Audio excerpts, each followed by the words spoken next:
আসসালামু আলাইকুম ওয়া রাহমাতুল্লাহি ওয়া বারাকাতুহু। Welcome to my channel math tech. আমার ছাত্রছাত্রীরা তোমরা সব কেমন আছো? আশা করি ভালো আছো। আমিও বেশ ভালো আছি। আজকে আমি চলে এসেছি তোমাদের কাছে একটা নতুন ভিডিও নিয়ে। সেটা হচ্ছে ক্লাস 4-এর আমার গণিত বইয়ের তৃতীয় পর্বের অঙ্ক, পেজ নাম্বার 187। দেখো এই 187 পাতার কি আছে, দল গড়ে খেলি। কি আছে দেখো, দল গড়ে খেলি, তাই না? এখান থেকে আমি আজকে করাচ্ছি, তোমরা সব মন দিয়ে দেখবে, কেউ স্কিপ করবে না, তাহলে তোমরা বুঝতে পারবে না। পুরো ভিডিওটা দেখবে। দেখো, পীযূষ ও পলাশের বাড়ি মালদহের কাঁটামণি গ্রামে। তারা প্রতিদিন বিকালে পাড়ার বড় মাঠে খেলা করে। আজ তারা ঠিক করেছে সমান সংখ্যায় দল গড়ে খেলবে। এখন মাঠে শুধু পীযূষ ও পলাশ এসেছে।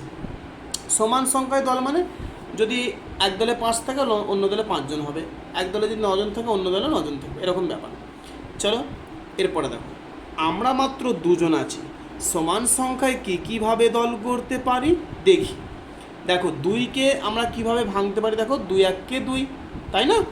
2-এর গুণনীয়ক বা উৎপাদক তাহলে কী পেলাম, 1 ও 2। এই যে দেখো 1 ও 2, তাই না? অর্থাৎ 2-এর দুটি গুণনীয়ক বা উৎপাদক আমরা একজনের বা দুজনের দল গড়তে পারি, অর্থাৎ দুরকমভাবে দল গড়তে পারবো। প্রীতম আমাদের সঙ্গে খেলতে এলো। এখন আমরা মোট কতজন হলাম? আগে ছিলাম 2 আর প্রীতম এসছে, তাহলে মোট কতজন বলো? মোট হলাম 3 জন। ঠিক আছে, মোট 3 জন। আচ্ছা, এরপরে দেখো 3-এর গুণনীয়ক উৎপাদক কি? 3 1-কে 3, তাহলে 1 আর কি 3। তাহলে 3-এর দুটি গুণনীয়ক উৎপাদক এখনও আমরা দুভাবে দল করতে পারবো, একজনের বা 3 জনের। বুঝে গেল? চলো এরপরে, এবার পিয়ালি খেলতে এলো।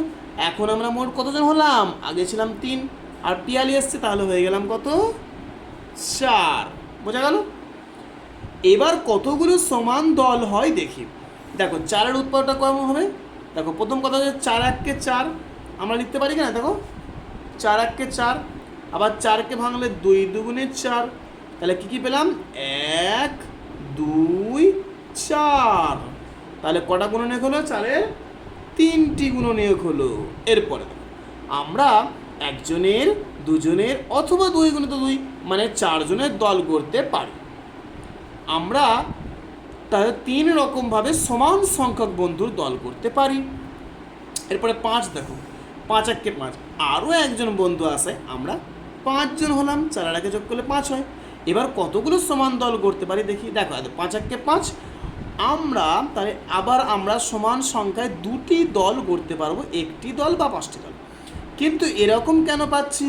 কখনো 2 রকমভাবে সমান দল করছি, আবার কখনো 2-এর বেশি রকমভাবে সমান দল করছি। দেখো এর উত্তরটা এবার আসল কথা। দেখো এখানে কি বলছে, কিছু সংখ্যা আছে যাদের গুণনীয়ক বা উৎপাদক 1 ও সেই সংখ্যা। কিছু সংখ্যা আছে যাদের গুণনীয়ক বা উৎপাদক 1 ও সেই সংখ্যা। তাহলে অর্থাৎ কিছু সংখ্যা আছে যাদের মাত্র 2টি গুণনীয়ক বা উৎপাদক আছে, তাদের আমরা বলি মৌলিক সংখ্যা। তাহলে মৌলিক সংখ্যা কাকে বলে আমরা এখান থেকে জেনে গেলাম, যে কোনো সংখ্যার উৎপাদক যদি 1 এবং সেই সংখ্যা হয় তাহলে তাকে বলা হয় মৌলিক সংখ্যা। দেখো এই প্রশ্নের উত্তরটা আমি এখানে বলে দিচ্ছি, লিখে দিচ্ছি খাতায়। তোমাদের এটা তোমরা কিন্তু তোমাদের নোটবুকে বা তোমাদের ডায়েরি বা খাতা তোমরা নোট করে রাখবে। দেখো সেটা হচ্ছে মৌলিক সংখ্যা কি। মৌলিক সংখ্যা,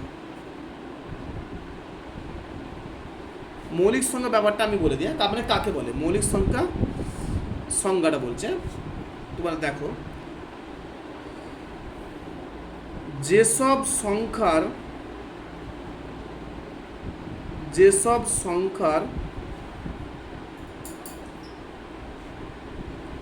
উৎপাদক বা গুণনীয়ক, যেসব সংখ্যার উৎপাদক বা গুণনীয়ক, দুটো কথা একই, উৎপাদক বা গুণনীয়ক কেবলমাত্র 1 এবং সেই সংখ্যা হয়, 1 এবং সেই সংখ্যা হয় তাদের মৌলিক সংখ্যা বলে।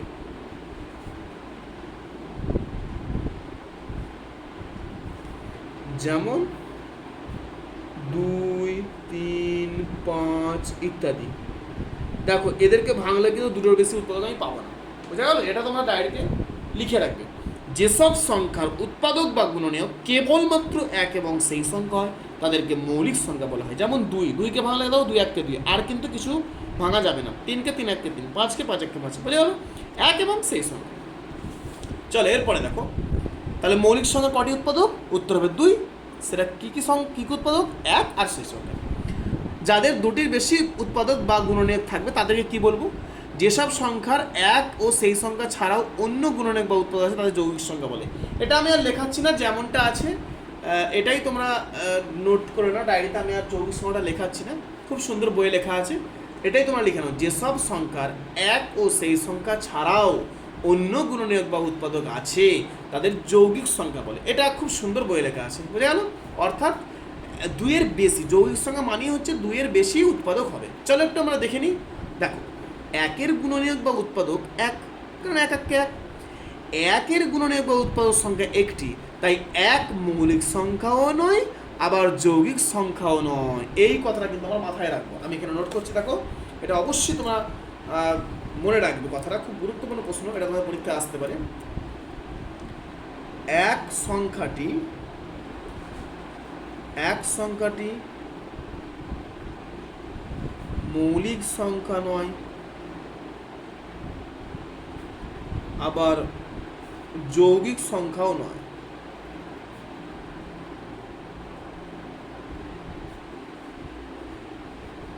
এক সংখ্যাটা মৌলিক সংখ্যাও নয় আবার যৌগিক সংখ্যাও নয়, এটা কিন্তু আমাদের মনে রাখতে হবে, ঠিক আছে? আর একটা কথা বলি, যদি বলে সবচেয়ে ক্ষুদ্রতম মৌলিক সংখ্যা তখন আমরা 2 বলবো। কেমন? আবার এরকম প্রশ্ন আসতে পারে যে একটি জোড় মানে একটি মৌলিক সংখ্যা উদাহরণ দাও, কিন্তু সেটা জোড়, উত্তর হবে 2। একমাত্র 2 হচ্ছে জোড় সংখ্যা, অথচ মৌলিক সংখ্যা। চলো তারপর দেখো, তাই বুঝলাম 2 এর পর ফাঁকা আছে, এই ফাঁকাটায় বসবে 3। 2, 3 ও 5 মৌলিক সংখ্যা, কারণ 2, 3, 5-এর 2টি গুণনীয়ক আছে, কিন্তু 4 যৌগিক সংখ্যা, কারণ 4-এর 2-এর বেশি গুণনীয়ক বা উৎপাদক আছে। দেখো 6কে ভাঙছি, এই দেখো 6 1 কে 6, আবার 6কে 2 3 6, তাহলে 6 7 8 মৌলিক না যৌগিক সংখ্যা সেটা বিচার করি। তাহলে 6-এর গুণনীয়ক বা উৎপাদক কটা পেলাম? 1 পেলাম, 2 পেলাম, 3 পেলাম, 6 পেলাম, মানে 4টি হলো।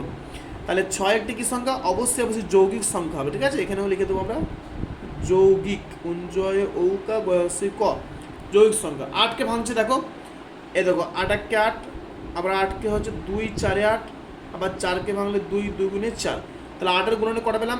1 2 4 8, 1 2 4 8, মানে 4টে। তাহলে এটা অবশ্যই যৌগিক হবে না, 2-এর বেশি গুণনীয়ক, তাই না? তাহলে 8টা হলো কি যৌগিক। চলো এরপর নিচে করি, এগুলো দেখতে বলেছে 9 10 11 12 14। আচ্ছা একটা আমি খাতায় করি, এটা খাতায় করলে সুবিধা হবে, ঠিক আছে? চলো এটা আমি একটা দেখাচ্ছি। ফার্স্টে কি আছে দেখো, ফার্স্টে 9 9 10 11 12 14। দেখো 9-টাকে আমি দেখিয়ে দিই। 9টাকে প্রথমে যেমন করি আমরা এটা করব 1, মানে 9 1 কে 9, তারপরে আবার এটাকে ভাঙবো 3 3 9, ঠিক আছে? 3 3 9, তাহলে 9 মৌলিক না যৌগিক দেখি, তাই না? তাহলে 9-এর উৎপাদক কটা? 9-এর উৎপাদক কটা পেলাম? দেখো 1 3 9, 3টে, তাই তো? 3টি, তাই 9 হলো যৌগিক সংখ্যা। কেন? 2-এর বেশি উৎপাদক, যৌগিক সংখ্যা, ঠিক আছে? এইভাবে আমাকে সবগুলো চেক করতে হবে, ঠিক আছে? দেখো 10-এরটা আমরা করি। 10কে প্রথমে 1, প্রথমে আমি 10 1 কে 10 লিখে দিলাম, তারপর 10টাকে ভাঙছি 2 5 10। তাহলে কি পেলাম? 1 2 5 10, 1 2 5 10, তাহলে 4টে পেলাম। তাহলে লিখি 10-এর উৎপাদক 4টি, তাই 10 হলো যৌগিক সংখ্যা। ঠিক আছে, বোঝা গেল? চলো এরপর আমরা দেখব 11, 12, 14, তাই তো? দেখো 11, 12, 14 এই তিনটে দেখতে বলছে। তাহলে এরপর আমাকে এই তিনটে চেক করতে হবে যে এই সংখ্যাগুলো যৌগিক না মৌলিক। চলো দেখো 11টা চেক করি আমরা। 11টা ভাঙি। দেখো 11 কে 11 আর কিন্তু যাবে না। ঠিক আছে, 11 এর উৎপাদকের কথা পেলাম। 11 এর উৎপাদক হচ্ছে দুটি, আর দুটি উৎপাদক মানে হচ্ছে মৌলিক সংখ্যা। তাহলে 11 হলো মৌলিক সংখ্যা। বোঝা গেল? চলো এরপরে আমরা 12টা চেক করি। 12, আচ্ছা প্রথমে তো 12 এককে 12 করবো, তারপরে 12টাকে ভাঙবো যে 6 দুগুণে 12, আবার 6কে ভাঙবো 2 3 6। তাহলে 12 এর উৎপাদক কত পেলাম? দেখো 12 এর উৎপাদক হচ্ছে, দেখো 1 2 3 6 12, 1 2 3 6 12, মানে 5টি। তাই 12 হলো যৌগিক সংখ্যা, কারণ 2 এর বেশি উৎপাদক আছে। 12 হলো যৌগিক সংখ্যা। ঠিক আছে, চলো এরপর আমরা 14টা দেখে নিই। তাই তোমার 14টা বলেছে তো? হ্যাঁ 14 বলেছে। 14টা দেখো, প্রথমে কি করব? 14 এককে 14 লিখে দেবো, তারপর আবার 14টাকে ভাঙবো 2 7 14। দেখো আর কিন্তু যাচ্ছে না, সব মৌলিক সংখ্যা চলে এসছে। তাহলে 14 এর উৎপাদক তিনটি কেন না? হ্যাঁ 4টি হচ্ছে, 1 2 7 14, সরি এটা 3 না, এটা 4টি হবে। 1 2 7 14, 4টি হচ্ছে। তাই 14 হলো যৌগিক সংখ্যা। তাহলে এভাবে আমরা জেনে যাব যে একটি সংখ্যা যৌগিক না মৌলিক, তাদের উৎপাদক যদি দুটো হয় মৌলিক সংখ্যা, 2 এর বেশি হলে সেটা যৌগিক সংখ্যা। বোঝা গেল? চলো আচ্ছা, আমার এই অঙ্কগুলো ভালো লাগলে তোমরা অবশ্যই লাইক করবে, কারণ তোমাদের একটা লাইক আমাকে পরবর্তী ভিডিও করাতে অনুপ্রেরণা জাগাবে। আর কোনো কিছু বুঝতে অসুবিধা হলে সেটা অবশ্যই তোমরা কমেন্টের মাধ্যমে জানাবে।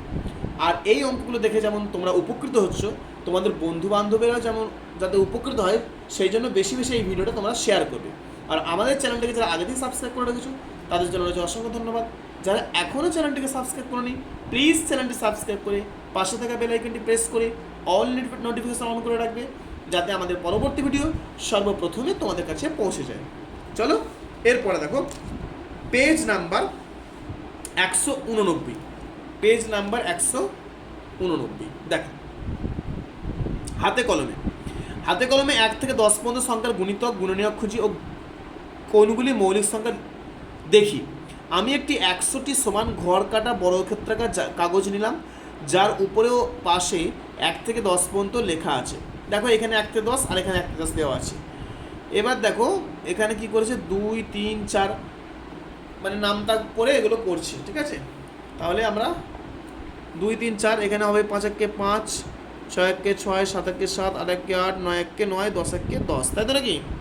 তারপরে দেখো 2 এর নামটা 2 3 6, 2 4 8, 2 5 10, 2 6 12, 14 16 18 20। তারপর 3 1 3। আচ্ছা এই কালারগুলো কেন করেছে?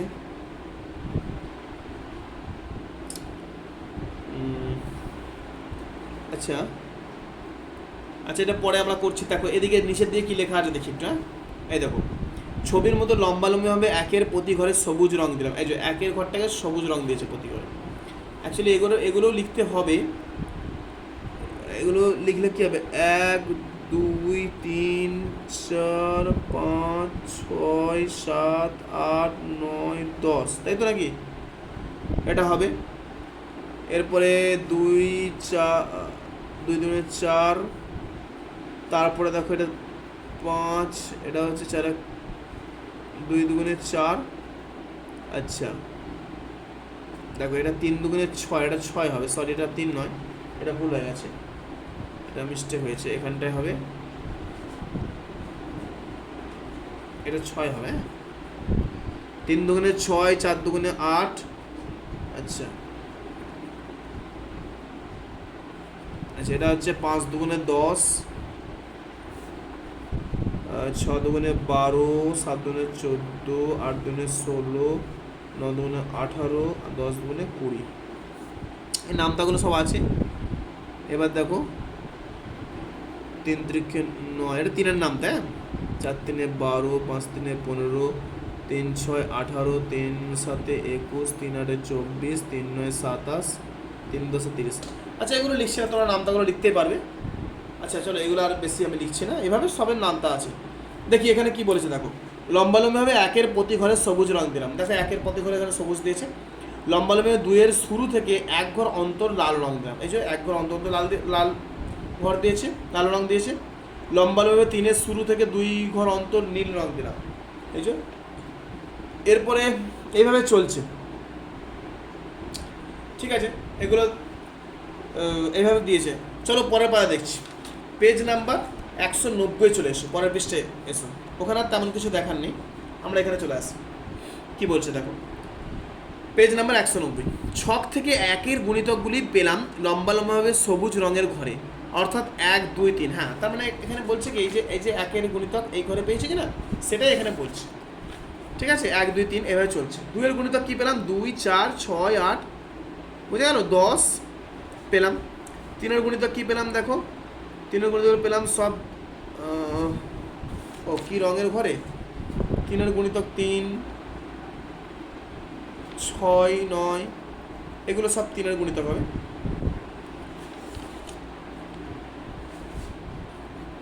আচ্ছা, 2-এর গুণিতক লাল ঘরে পেলাম।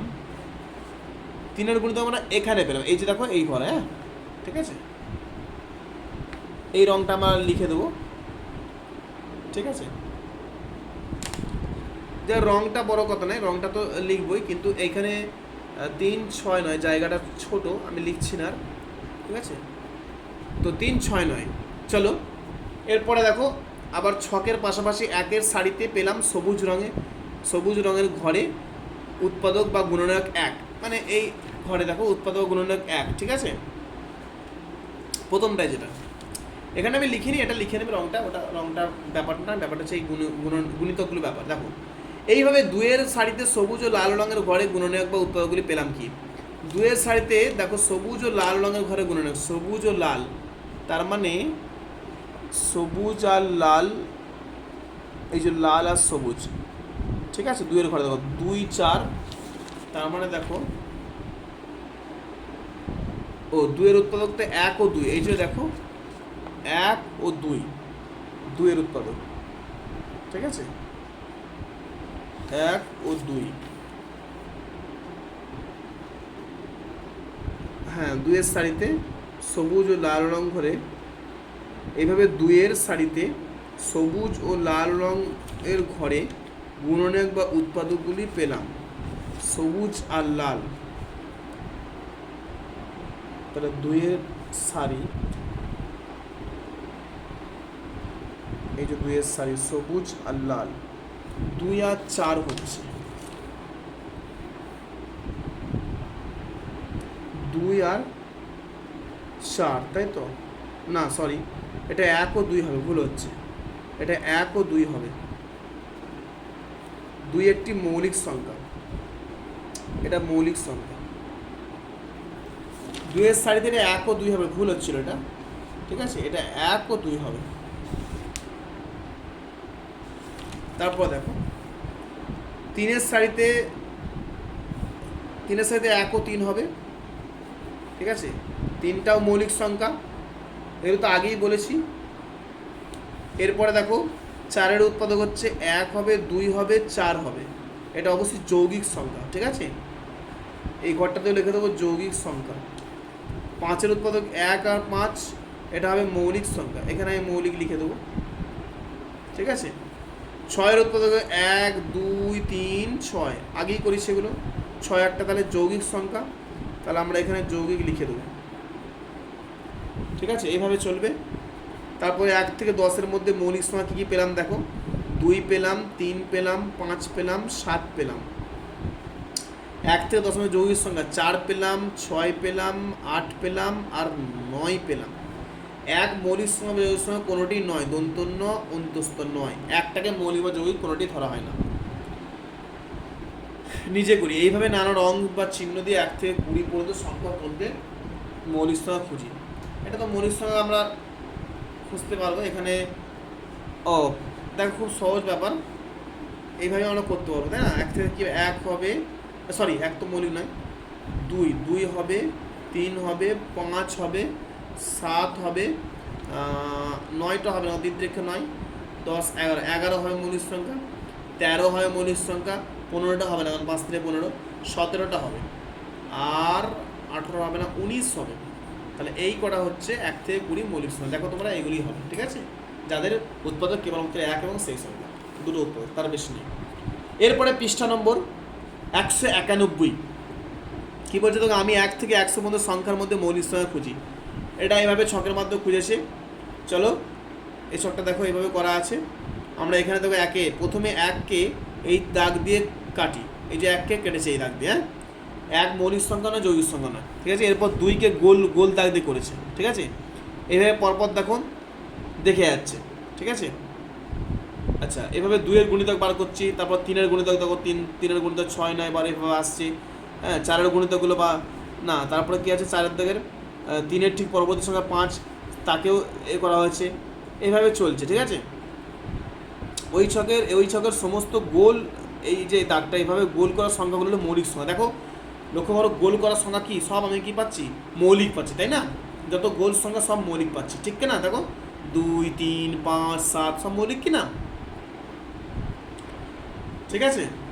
অর্থাৎ ব্যাপারটা বোঝার আছে। ব্যাপারটা হচ্ছে কি, মানে 2কে গোল আমি পাকাচ্ছি, ঠিক আছে, 2 তো মানে মৌলিক সংখ্যা। এইবার কি হচ্ছে, এই যে 2-এর গুণিতক যেগুলো আছে সেগুলো আমি কি এই চিহ্ন দিচ্ছি, এইভাবে চিহ্ন কেটে দিচ্ছি, তার মানে সেগুলো মৌলিক নয়। ঠিক একই রকমভাবে 3কে আমরা গোল করছি, কিন্তু 3-এর গুণিতকগুলোকে আমরা কিন্তু এভাবে কেটে দিচ্ছি, বুঝা গেল? এইভাবে আমরা পরপর যতগুলো মৌলিক সংখ্যা আছে তার গুণিতকগুলো কিন্তু আমরা ধরছি না, কিন্তু এই মৌলিক সংখ্যাগুলো ধরছি, এইভাবে কিন্তু হচ্ছে, বুঝা গেল? তাহলে গোলগুলো হচ্ছে মৌলিক সংখ্যা। তাহলে মৌলিক সংখ্যা সহজে দেখতে পাচ্ছি কতগুলো মৌলিক সংখ্যা, ঠিক আছে। গ্রিক গণিতজ্ঞ এরাটোস্থিনিস খ্রিস্টপূর্ব 3য় শতকে কোনো সংখ্যার গুণনীয়ক বা উৎপাদক বার না করে সহজেই 1 থেকে 100 পর্যন্ত সংখ্যার মধ্যে মৌলিক সংখ্যা খোঁজার এই পদ্ধতি বলেছিলেন। এই পদ্ধতিকে বলা হয় এরাটোস্থেনিসের চালুনি বা সিভ অফ এরাটোস্থেনিস বলা হয়, বোঝা গেল? উনি এইভাবে করেছিলেন। চলো এরপরে আসো 192 পাতায় কি বলছে দেখো। এইভাবে 1 থেকে 100-এর মধ্যে কী কী মৌলিক সংখ্যা পেলাম লিখি। চলো লিখতে আরম্ভ করি। 2, 3 হয়েছে, এরপরে 5 পেয়েছি, তারপরে 7 পেয়েছি, তো অনেক হবে। তারপরে আমি পেয়েছি 11, তারপরে পেয়েছি 13, তারপরে পেয়েছি 17, তারপরে পেয়েছি দেখো 19, 20 হবে না, 21 হবে না, 22 হবে না, 23 হবে। তারপরে পেয়েছি 24 হবে না, 25 হবে না, 26 হবে না, 27 হবে না, 28 হবে না, 29 হবে, 30 তো হবে না, 31 হবে, 31। তারপরে 33 হবে না, 35ও হবে না, একেবারে চলবে 37। 37 হবে, 39 হবে, কারণ 3 টা 39 হবে কি, 39 হবে না, 3 টা 39 হবে না, 41 হবে, 41। 41-এর পরে 43 হবে, 45 হবে না, আর 47, হ্যাঁ 47টা হবে, 47 হবে। তারপর 49 হবে না, 51 হবে না, 3 17 51, একেবারে 53 হবে, তাই না? 53-এর পরে হবে 55 হবে না, 57 তো হবে না, 3 1957, তাহলে 57 হচ্ছে না, 59টা হবে, 59টা হবে। 61 হবে, 63 হবে না, 65 হবে না, 67 হবে, 67। 69 হবে না, কারণ 3 দিয়ে ভাগ যাবে। আচ্ছা 69-এর পরে 71টা হবে। আচ্ছা এরপরে দেখো 73 হবে, আচ্ছা 75 হবে না, 77 হবে না, 79টা হবে, তাই তো নাকি? এরপর 81 কিন্তু হবে না, 3 দিয়ে ভাগ যাবে। 83টা হবে, 83 পরে দেখো 85 হবে না, 5 দিয়ে ভাগ যাবে। 87 হবে না, কারণ 87টা 3 দিয়ে ভাগ যাবে, 8 সাথে 15, তাহলে 89টা হবে। 8 10 9 89 পরে দেখো 91 হবে না, কেন বলো তো? 91 তো এ করা যাবে তাই না, 91কে ভাঙলে কি হবে? 7 91, সুতরাং ওটা হবে না। 93ও হবে না, 3 দিয়ে ভাগ যাবে। 95 হবে না, কারণ 5 দিয়ে ভাগ যাবে, সুতরাং 95 পরে 97টা হবে তাই না, 97টা হবে। 97 পরে আর কিছু নেই দেখো। চলো, তাহলে এইগুলো হলো আমার মৌলিক সংখ্যা। এরপর দেখো মৌলিক সংখ্যা খুঁজতে গিয়ে দেখলাম 2 ছাড়া সকল মৌলিক সংখ্যা কি? অবশ্যই কিন্তু বিজোড়, কারণ 2টা একমাত্র জোড়। এটা আমি আগেও বলেছি তোমাকে, একমাত্র জোড় মৌলিক সংখ্যা হলো 2, তাই 2 হলো সব থেকে ছোট মৌলিক সংখ্যা এবং জোড় মৌলিক সংখ্যা। আবার অনেক পরপর বিজোড় সংখ্যা মৌলিক সংখ্যা। কি বলছে? পরপর বিজোড় সংখ্যা। দেখ ভালো কথা, পরপর বিজোড়, এই কথাটা গুরুত্বপূর্ণ কথা। পরপর বিজোড় কেমন দেখো, যেমন 3 5 পরপর, মানে 3-এর পরে বিজোড় সংখ্যা 5 এবং ওরা মৌলিক। এরকম সংখ্যা আরও দেখো, ধরো 5 7, হ্যাঁ 5 7টা হবে তাই না, 7 9 না, ওটা হবে না।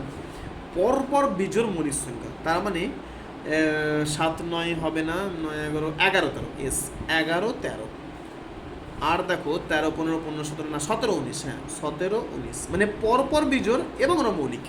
ঠিক আছে, এদের বলা হয় যমজ মৌলিক সংখ্যা। যমজ মৌলিক সংখ্যাকে বলে দুটি পরপর বিজোড় সংখ্যা যদি মৌলিক সংখ্যা হয় তাদেরকে বলা হয় যমজ মৌলিক সংখ্যা। উদাহরণ এগুলো, 7 একটি কি?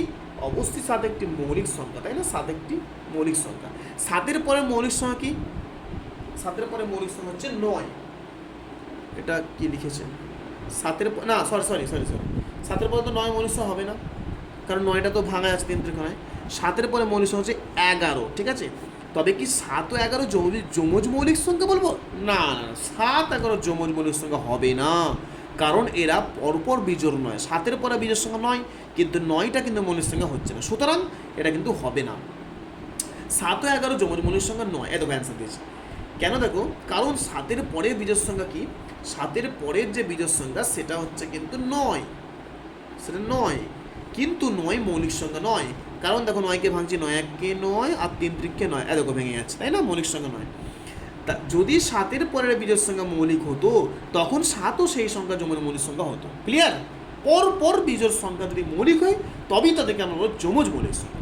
তাহলে দুটি যমজ মৌলিক সংখ্যার পার্থক্য কত হবে? অবশ্যই 2 হবে। এখানে 5 থেকে 3 বাদ দিলে 2 হয়, 7 থেকে 5 বাদ দিলে 2 হয়। তাহলে পরপর যে সমস্ত মানে মৌলিক সংখ্যা, পরপর বিজোড় মৌলিক সংখ্যা মানে যমজ মৌলিক সংখ্যার পার্থক্য 2, তাহলে বিয়োগফল হবে 2। বুঝা গেল? 2 যমজ মৌলিক সংখ্যা হলো সেই দুটি মৌলিক সংখ্যা যাদের বিয়োগফল 2। অনেকগুলো কোশ্চেন এখান থেকে পাওয়া গেল তাই না। চলো, এরপরে আমরা আসছি 193, পৃষ্ঠা নম্বর 193। আচ্ছা, কি বলছে দেখো, গাছের ফলে মৌলিক সংখ্যা লিখি। এখানে দেখো 2 7 17 আর 23। 2-এর গুণনীয়ক কি? 2-এর গুণনীয়ক হচ্ছে 1 ও 2। আবার 17-এর গুণনীয়ক কি? 1 ও 17। 2 ও 17 মৌলিক সংখ্যা দুটি সাধারণ গুণনীয়ক কি? অবশ্যই 1 হবে। অন্য দুটি আলাদা মৌলিক সংখ্যা নিয়ে তাদের সাধারণ গুণনীয়ক খুঁজি। যেমন 7 1-কে 7, এটা তো 7 1-কে 7, 23-এর হচ্ছে 23 1-কে 23, 7 ও 23 সাধারণ গুণনীয়ক অবশ্যই 1 আছে, পেলাম। যে কোনো দুটি আলাদা মৌলিক সংখ্যার সাধারণ গুণনীয়ক কি? 1 পেলাম। বুঝা গেল? অবশ্যই দুটি আলাদা মৌলিক সংখ্যা তার সাধারণ গুণনীয়ক 1 হবে।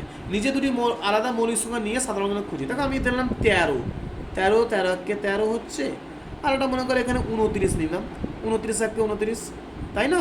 তাহলে দুটি আলাদা মৌলিক সংখ্যা 13 ও 29, এদের সাধারণ গুণনীয়ক কি? 1 হচ্ছে, পেলাম। তাহলে যে কোনো দুটি আলাদা মৌলিক সংখ্যার সাধারণ গুণনীয়ক কি? অবশ্যই 1 হবে। তা এখন এই পাতা থেকে কি শিখলাম?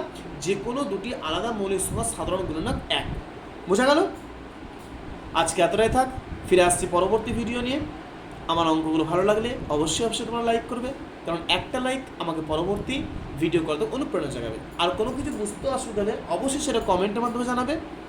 আর এই ভিডিওটা তোমরা বেশি বন্ধুদের সঙ্গে শেয়ার করবে, কারণ তোমরা যেমন উপকৃত হয়েছো তোমার বন্ধুরাও যাতে উপকৃত হয়। আর আমাদের চ্যানেলটিকে যারা আগে থেকে সাবস্ক্রাইব করে রেখেছো তাদের জন্য রয়েছে অসংখ্য ধন্যবাদ। যারা এখনও চ্যানেলটিকে সাবস্ক্রাইব করোনি প্লিজ চ্যানেলটি সাবস্ক্রাইব করে পাশে থাকা বেল আইকনটি প্রেস করে অল নোটিফিকেশন অন করে রাখবে, যাতে আমাদের পরবর্তী ভিডিও সর্বপ্রথমে তোমাদের কাছে পৌঁছে যায়। Thank you, best of luck, সবাই ভালো থাকবে। Thank you for watching.